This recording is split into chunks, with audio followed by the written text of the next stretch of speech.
اللہ تعالی نے قرآن کریم میں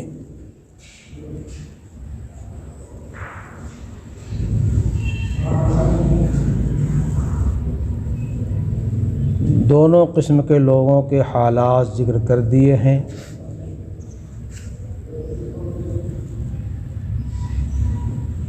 جو اللہ کو پسند ہیں اور جو اخلاق و اعمال پسند ہیں اس کو بھی ذکر کیا ہے، اور جو افراد پسند نہیں ہیں یا جو اخلاق اور اعمال پسند نہیں ہیں اس کو بھی ذکر کیا ہے۔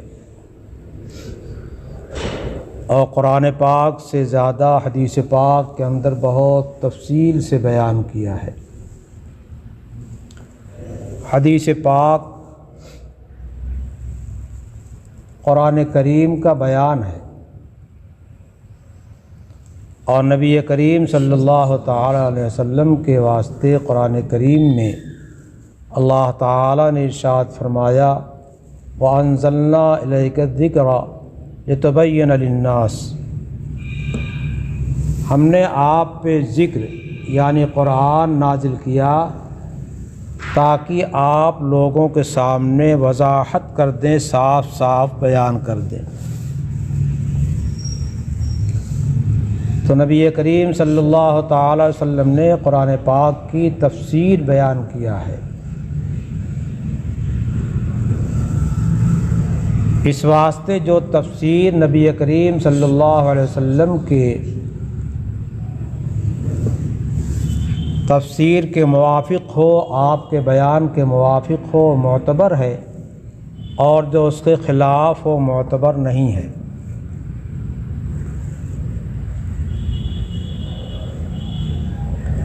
اللہ تعالی نے نبی کریم صلی اللہ تعالی علیہ وسلم کی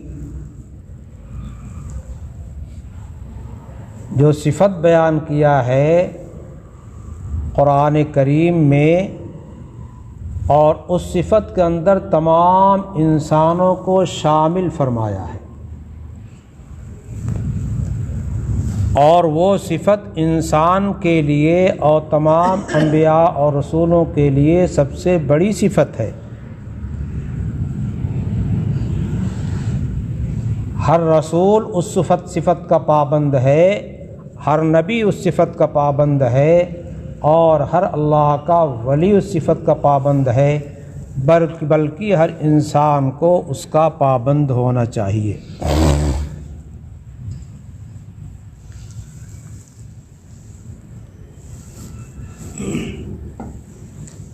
اللہ تعالی نے حضرت عیسیٰ علیہ السلام کو آسمان پہ اٹھایا،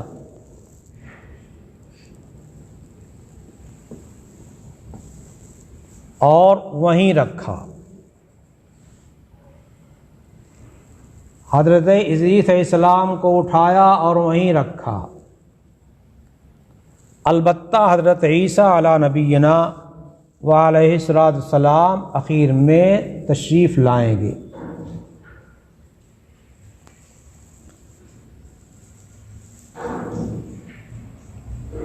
وہ زمانہ ہوگا جس زمانے میں حضرت امام مہدی ہوں گے اور دجال کا زمانہ ہوگا۔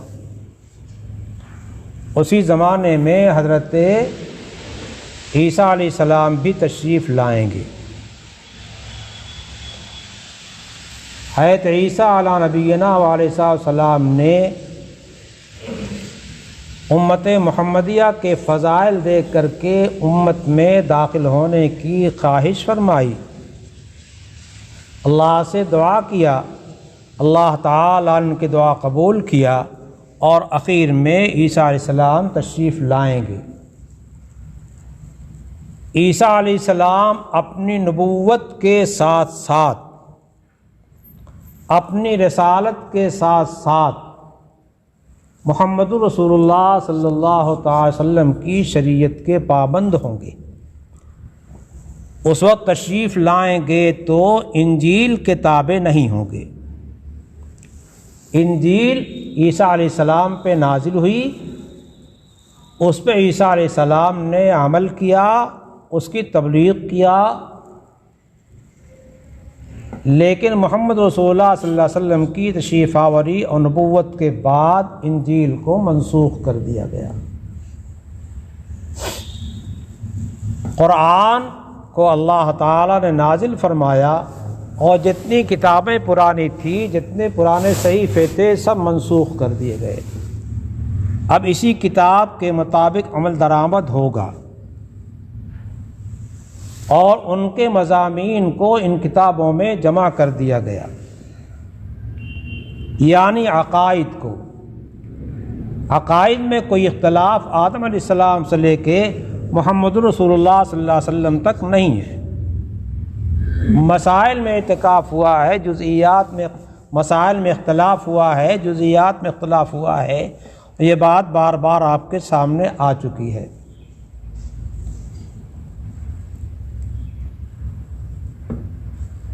تو اب یہ قرآن کا دور ہے اور 1400-1500 برس سے پہلے سے قرآن پاک کا دور چل رہا ہے اور قیامت تک اسی کا چلن چلے گا۔ جو قرآن کے آسمانی کتاب ہونے کا، اللہ کے کلام ہونے کا انکار کر دے، وہ اسلام سے، ایمان سے خارج ہو جائے گا۔ جو قرآن کی کچھ آیات پہ نقد کرتا ہے، اس کے بھی ایمان کی خیر نہیں ہے۔ قرآن کی کسی آیت کا انکار کرنا ایمان سے خارج ہونا ہے۔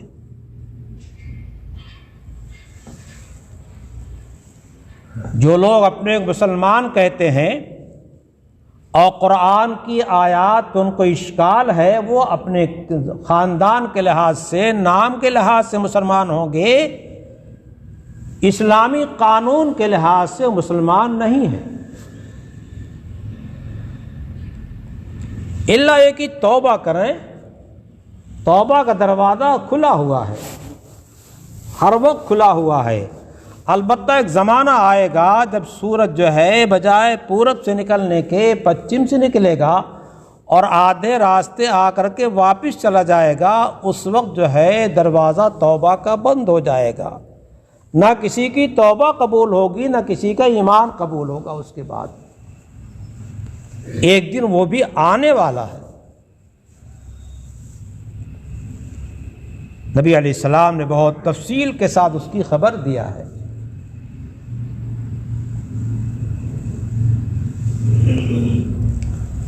ہمارا عقیدہ ہے قرآن اللہ کا کلام ہے۔ عقائد کتاب لکھا ہوا ہے، جہاں اور سارے اعتقادیات ذکر کرتے ہیں، وہ ذکر کرتے ہیں وَأَنَّ الْقُرْآنَ كَلَامُ اللَّهِ تَعَالَى۔ یہ بھی ہمارا عقیدہ ہے کہ قرآن اللہ تعالیٰ کا کلام ہے۔ اگر کوئی شخص یہ کہتا ہے کہ کتاب اللہ ہمارے واسطے کافی ہے، یعنی حدیثوں کی ضرورت نہیں ہے، تو وہ بھی گمراہ ہے۔ حدیث پاک میں آتا ہے کوئی شخص پیٹ بھرا ہوا، اپنی مسند پہ ٹیک لگایا ہوا، یہ نہ کہے القرآن یکفینا، قرآن ہمارے واسطے کافی ہے، ہمیں حدیثوں کی ضرورت نہیں ہے۔ چنانچہ وہ فرقہ بھی پیدا ہوا اور فرقہ قرآنیہ کہا گیا، جس نے حدیثوں کا سرے سے انکار کر دیا۔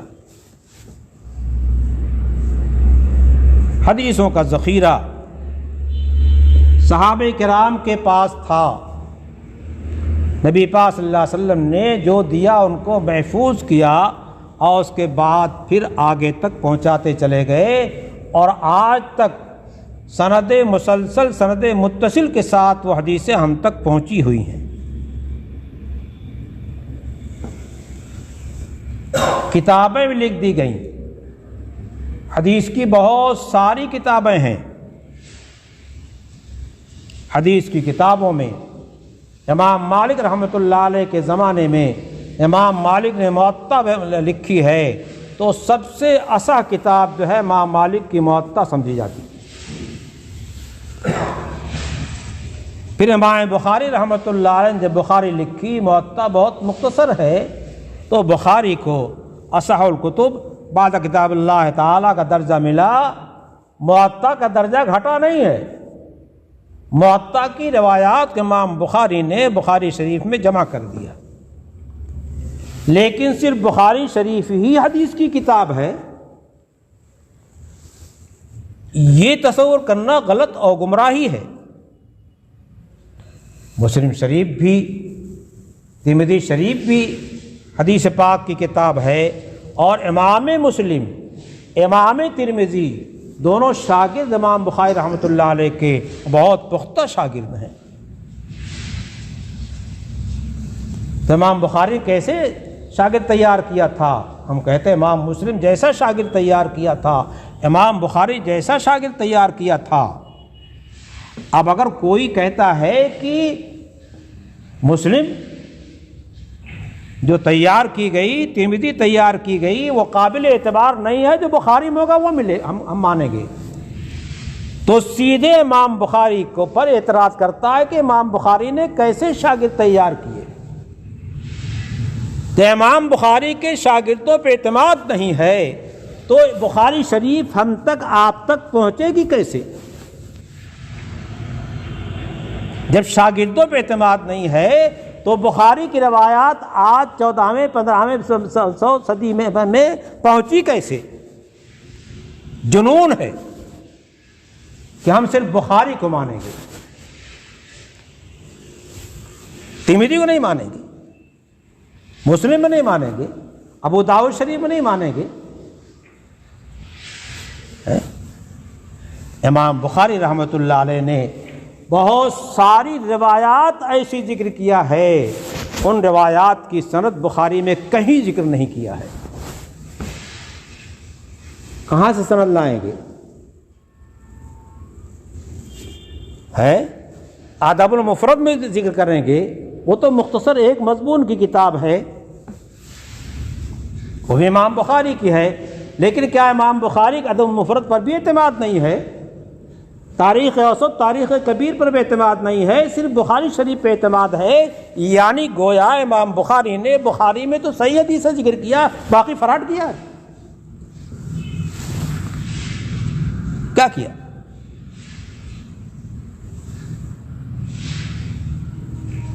امام بخاری کی وہ روایتیں جس کو تعلیقات کہا جاتا اور تعلیقہ کہا جاتا، بخاری شریف ذکر کیا ہے، اس کی سند ملے گی اور کتابوں میں۔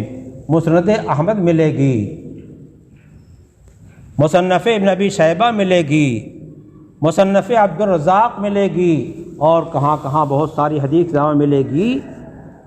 چنانچہ شراح جب لکھتے ہیں وہ روایت آتی ہے تو حوالہ ذکر کرتے ہیں وصلہ احمد، امام احمد نے اس کو موصولاً ذکر کیا ہے، وصلہ عبد الرزاق، عبد الرزاق اس کو موصولاً ذکر کیا ہے۔ محشی لکھتے ہیں مولانا علی احمد محدث سہارنپوری نے بہت جاندار مضبوط حاشیہ لکھا ہے، اور اس میں حاشیے میں ان چیزوں کا ذکر کر دیا ہے، لیکن پھر بھی اور بھی تحقیقات لوگوں نے بعد میں ذکر کیا ہے۔ تو جس طریقے سے حدیثوں کا سرے سے انکار کر دینا جہالت ہے، اسی طریقے سے صرف بخاری میں جو روایت ہوگی اس کو مانیں گے، باقی کو نہیں مانیں گے، وہ بھی جہالت ہے۔ امام بخاری نے صحیح حدیثوں سے کچھ حدیثیں منتخب کر کے بخاری میں ذکر کیا ہے، بہت ساری روایات کو اس میں ذکر نہیں کیا ہے، اور امام بخاری ان کو صحیح مانتے ہیں۔ وہ روایتیں آپ کو کہاں ملیں گی؟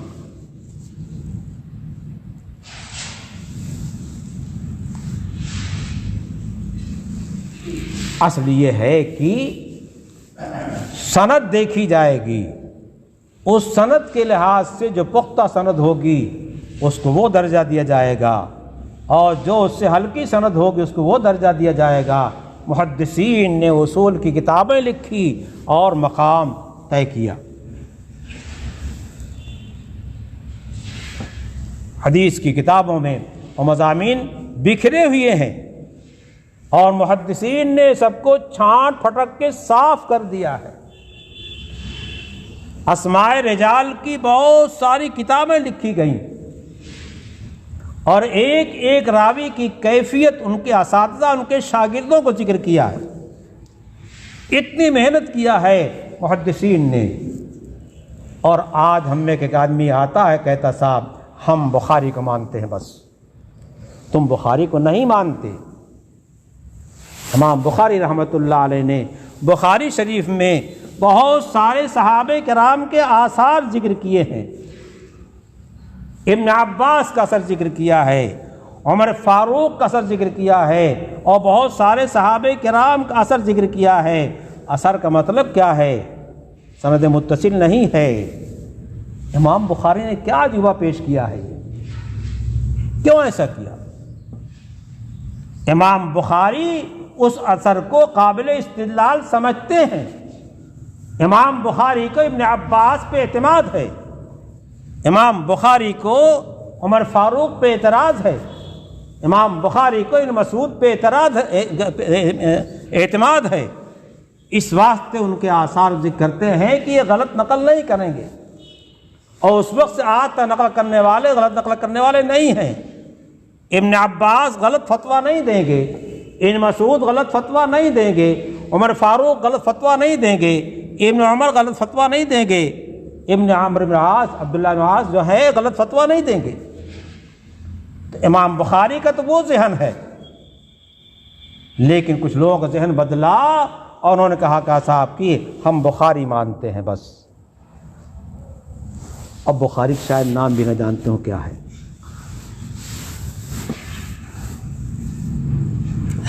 نام تو پڑھانے والوں کو نہیں یاد رہتا، اتنا لمبا نام اس کا ہے، تو ان کو کہاں سے یاد رہے گا، ہے نا.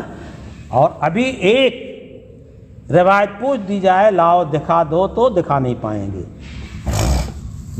علامہ انور شاہ کشمیری رحمۃ اللہ علیہ سے مناظرہ طے ہوا، اور وہی بات کہ صاحب آپ لوگ بخاری شریف مانتے ہیں، بخاری شریف مانتے ہیں. علامہ انور شاہ کشمیری رحمۃ اللہ اسٹیج بیٹھے اور دوسرے حضرات بھی بیٹھے جو صرف بخاری کو مانتے تھے.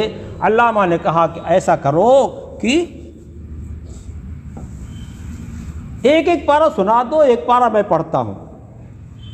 اور آنکھ پر پڑھ کر کے علامہ انور شاہ کشمیری نے ایک پارہ پڑھ دیا. آنکھ کھولا تو اسٹیج صاف، غائب. کہاں سے سنائیں گے؟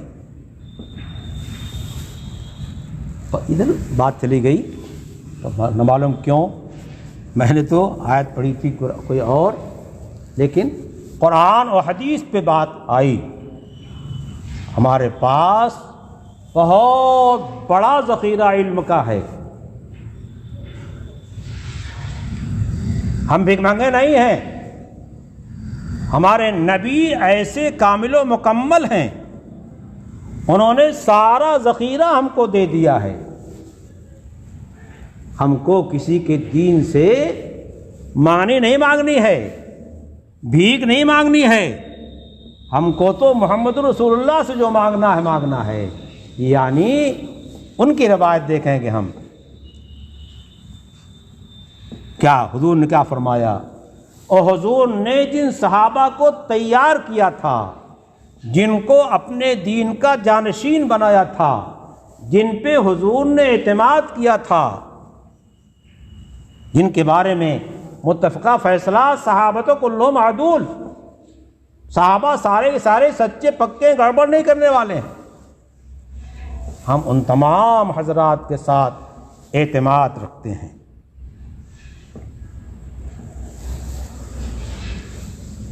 اس لیے قرآن پر اعتقاد اور قرآن کی جو تفسیر کیا ہے نبی کریم صلی اللہ علیہ وسلم نے، اور آپ نے دین کی جو شرح کیا ہے، وہ ساری ہمارے ساتھ ہے نا. قرآن میں کہیں رکوع طریقہ لکھا ہے؟ سجدہ طریقہ لکھا ہے؟ نیت باندھنے طریقہ لکھا ہے؟ نماز کی چیزیں دیکھ لیجئے. قرآن میں ورکعوا واسجدوا ہے. ورکعوا واسجدوا کی تفسیر کس نے بتایا؟ جبرائیل نے آ کے بتایا. رکوع ایسے کیا جائے گا، سجدہ ایسے کیا جائے گا. اور محمد رسول اللہ صلی اللہ علیہ وسلم نے بتایا کہ نماز ایسے پڑھی جائے گی. اور ارشاد فرما دیا صلو کما رأیتمونی اصلی، یہ کہنے کی کیا ضرورت تھی؟ اگر قرآن میں اس کا طریقہ لکھا تھا تو آپ نے صلو کما رأیتمونی اصلی کو فرمایا ہے؟ سوچنے کی بات ہے۔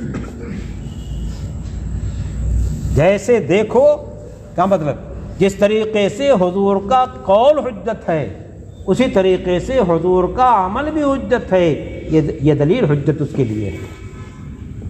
مجھ سے ایک صاحب نے پوچھا کہ مسجد عائشہ سے عمرہ کر سکتے ہیں؟ مکہ مکرمہ میں پوچھا، ہمارے اسی علاقے کے تھے۔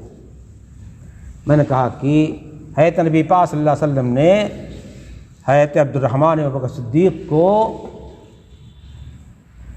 بھیجا حضرت عائشہ کو لے کر کے۔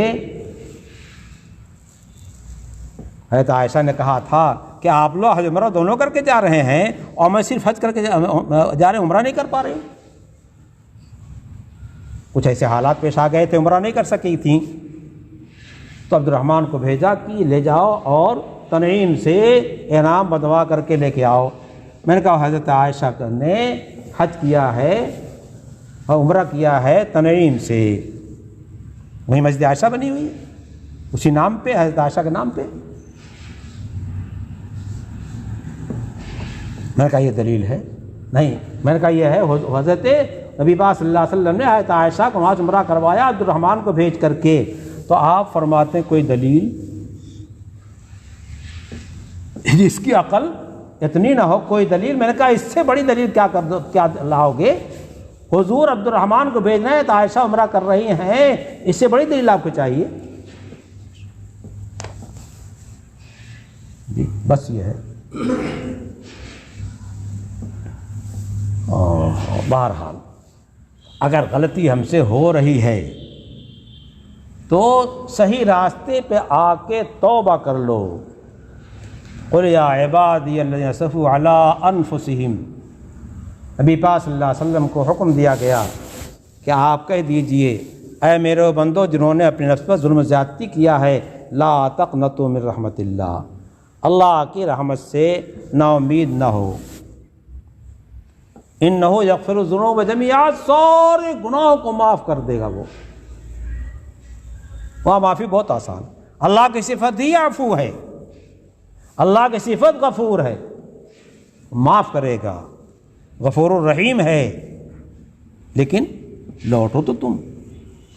اس واسطے غور کیجئے کہ ہم اگر یہ جملہ بول رہے ہیں کہ صرف بخاری کو مانیں گے تو ہمارا جملہ صحیح ہے کہ نہیں ہے، اور یہ امام بخاری کی عظمت کو بڑھانا ہے یا امام بخاری کی عظمت کو گھٹانا ہے؟ ہم تو امام بخاری کی تعظیم کرتے ہیں، ان کی کتاب پڑھتے پڑھاتے ہیں اور طلباء کو تاکید کرتے ہیں کہ ایصال ثواب بھی کرو۔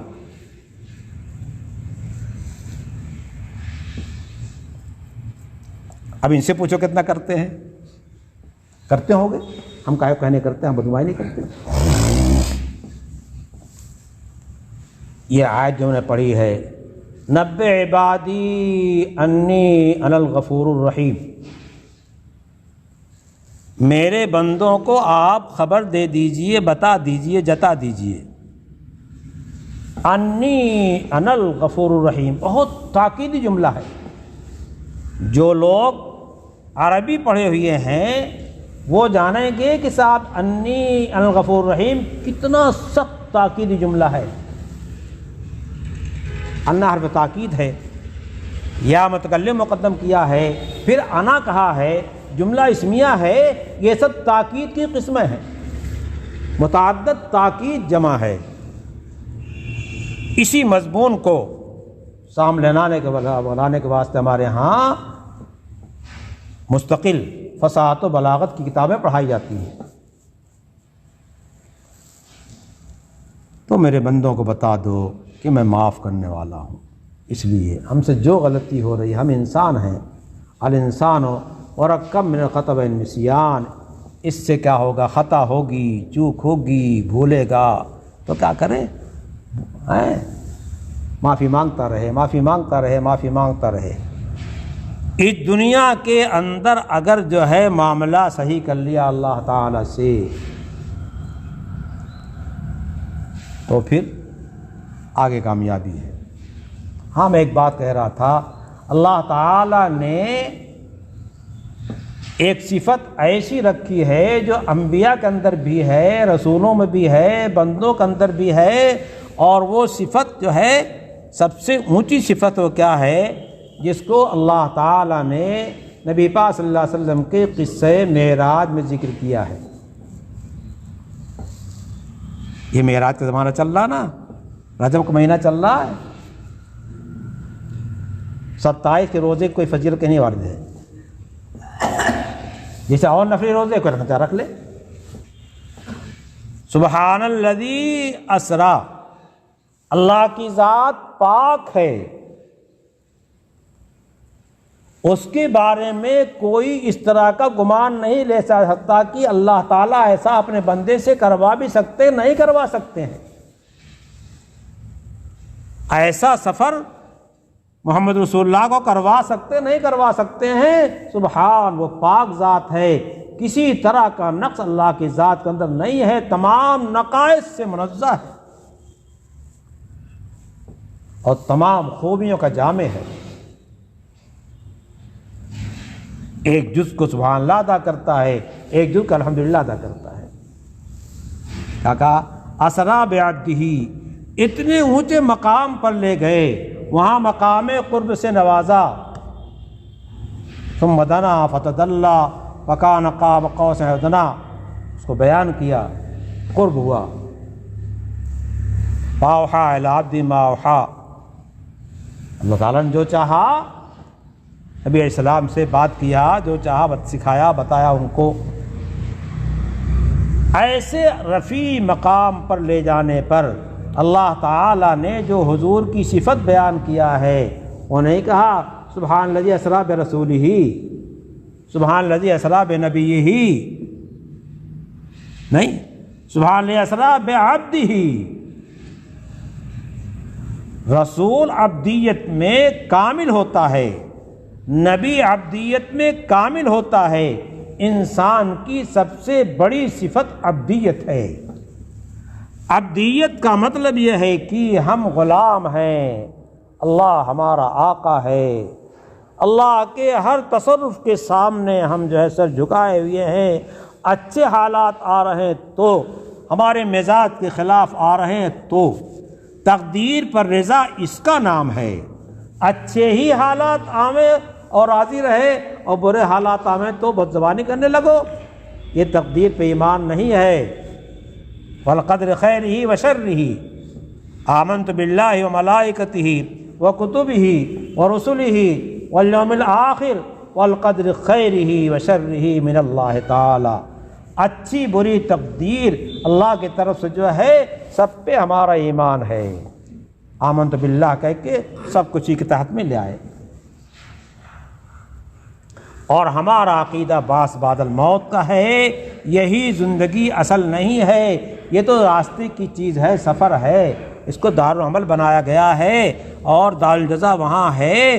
قرآن میں اعلان کر دیا مالک یوم الدین، اس بدلے دن کا اللہ مالک ہے وہاں، تو اسی سے تعلق قائم کرنے پہ جو ہے ہمارا کام بنے گا، اس سے کٹنے پہ کام نہیں بنے گا۔ اس واسطے اعتقادیات میں، اعمال میں، چال میں، ڈھال میں، اخلاق میں، بول میں، بات میں، ہر چیز میں اللہ کی مرضی دیکھی جائے گی، ہر چیز میں اللہ کی مرضی دیکھی جائے گی۔ میں نے پیچھے ذکر کیا ہے شاہ دولہ کا واقعہ، لوگ باندھ جو ہے باندھنے کے واسطے ان کو لے گئے، اور لوگ گئے تو لوگوں نے باندھنے کا کام کیا، اور شاہ دولہ نے پانی کٹانے کا کام کیا۔ کیا کر رہے ہیں؟ تو پورا گاؤں ڈوب جائے گا۔ تو فرماتے ہیں وہ ڈبانا چاہتے ہیں، میں بچا لوں گا، جو مرضی مولا وہی مرضی شاہ دولہ۔ پانی رک گیا، پانی رک گیا۔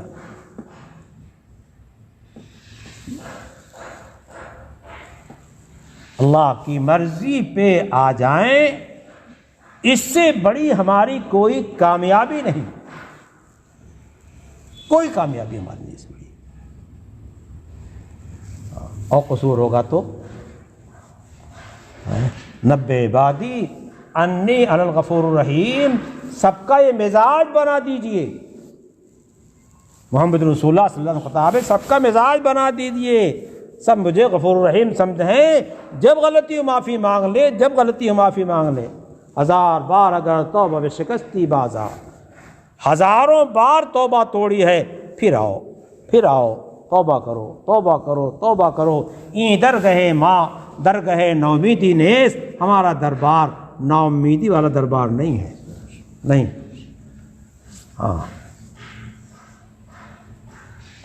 نہیں، اللہ کی رضا والا دربار ہے، اللہ کو راضی کرو۔ امید و بیم کے باشد رضائے دوست طلب، امید اور خوف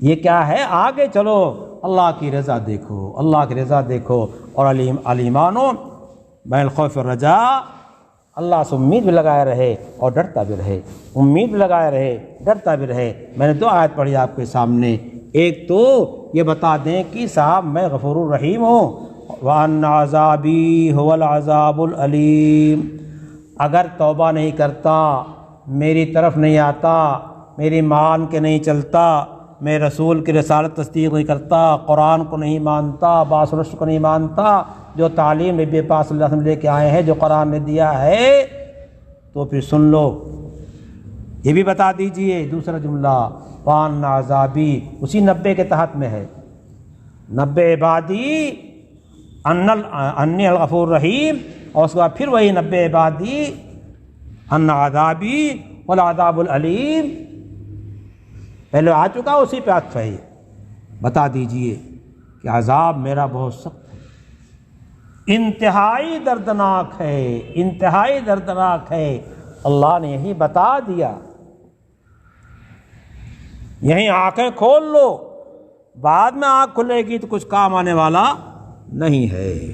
اس واسطے اللہ کے ساتھ تعلق مضبوط کیجئے، اللہ کی کتاب کے ساتھ تعلق مضبوط کیجئے، اور غلطی ہوگی، قصور ہوگا، آنکھوں کی حفاظت کیجئے، غلط اڑ جائے توبہ کیجئے، کان کی حفاظت کیجئے، غلط اڑ جائے، غلط سن لے تو توبہ کیجئے، زبان کی حفاظت کیجئے، غلط بول جائے تو توبہ کیجئے، اور ہر ایک توبہ الگ الگ ہے، زبان سے کسی کو برا بھلا کہا ہے تو اس سے معافی مانگو، تب زبان کی توبہ سچی پکی ہوگی۔ ہمارا مزاج عام طریقے جہاں 2-4 آدمی بیٹھیں گے، ان کی شروع کر دیں گے، ارے اپنی گاؤ، تم کیا کر رہے ہو، اپنی گاؤ، تجھ کو غیر کی کیا پڑی، اپنی نبیڑ آپ، اپنی فکر کرو، کسی اور کی فکر جو ہے اس کا انداز دوسرا ہونا چاہیے۔ باقی یہ فکر نہیں ہے کہ بیٹھ کے سب کی برائیاں اور سب کی غیبتیں کرو، اس کا نام فکر نہیں ہے، اس کا نام کیا ہے؟ زبان کو گندا کرنا ہے، اللہ رسول کے حکموں کی خلاف ورزی کرنا ہے۔ اس لیے اپنی اپنی فکر ہر ایک کرے، علیکم انفسکم لا ضرکم من ضل اذا اہتدیتم، اپنی فکر کرو، اگر کوئی گمراہ ہوتا ہے تو تم اپنی فکر کر کے اگر پار ہو گئے تو کوئی دوسرا نہیں کر پائے گا، اور اس کے بعد پھر اپنی فکر کرنے کے بعد دوسری فکر بھی سکھائی قرآن نے، او انفسکم اہلیکم نارا، اپنے کو جہنم سے بچاؤ اور اپنے گھر والوں کو، اور اس کے بعد تیسرے نمبر کا نام کی تبلیغ کو عام فرض کر دیا، سب قرآن پاک میں ذکر کر دیا ہے۔ اللہ تعالی ہمیں اور آپ کو سب کو قرآن کریم کے مطابق زندگی گزارنے کی توفیق سے نوازیں، ہر طرح گمراہی سے، ضلالت سے ہم سب کی اللہ تعالی حفاظت فرمائے۔